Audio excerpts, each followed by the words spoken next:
আজকের গীতা পাঠে প্রথম অধ্যায় অর্থাৎ বিষাদ যোগের দ্বিতীয় শ্লোক পাঠ করে শোনাবো এবং তার তাৎপর্য বিশ্লেষণ করব এই পাঠের মাধ্যমে। শুনুন আপনারা।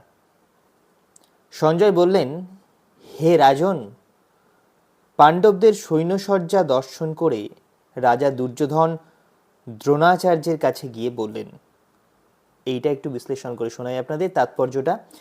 ধৃতরাষ্ট্র ছিলেন জন্মান্ধ। দুর্ভাগ্যবশত তিনি পারমার্থিক তত্ত্বদর্শন থেকে বঞ্চিত ছিলেন। তিনি ভালোভাবেই জানতেন যে ধর্মের ব্যাপারে তার পুত্রেরাও ছিল তারই মতো অন্ধ, এবং তিনি নিশ্চিত ছিলেন যে তার পাপিষ্ঠ পুত্রেরা পাণ্ডবদের সঙ্গে কোনো রকম আপোষ মীমাংসা করতে সক্ষম হবেন না, কারণ পাণ্ডবেরা সকলেই জন্ম থেকে অত্যন্ত ধর্মপরায়ণ ছিলেন। তবুও তিনি ধর্মক্ষেত্র কুরুক্ষেত্রের প্রভাব সম্বন্ধে সন্দিগ্ধ ছিলেন। যুদ্ধক্ষেত্রের পরিস্থিতি সম্বন্ধে ধৃতরাষ্ট্রের এই প্রশ্ন করার প্রকৃত উদ্দেশ্য সঞ্জয় বুঝতে পেরেছিলেন। তাই তিনি নৈরাশ্যগ্রস্ত রাজাকে সাবধান করে দিয়ে বলেছিলেন, এই পবিত্র ধর্মক্ষেত্রে প্রভাবের ফলে তার সন্তানেরা পাণ্ডবদের সঙ্গে কোনো রকম আপোষ মীমাংসা করতে সক্ষম হবে না।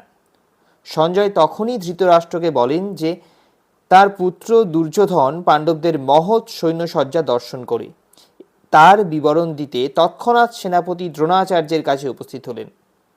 দুর্যোধনকে যদিও রাজা বলা হয়েছে, তবুও সেই সংকটময় অবস্থায় তাকে তার সেনাপতির কাছে উপস্থিত হতে দেখা যাচ্ছে।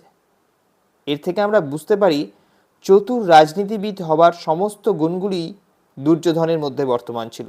কিন্তু পাণ্ডবদের মহতী সৈন্যসজ্জা দেখে দুর্যোধনের মনে যে মহা ভয়ের সঞ্চার হয়েছিল তা তিনি তার চতুরতার আবরণে ঢেকে রাখতে পারেননি। হরে কৃষ্ণ।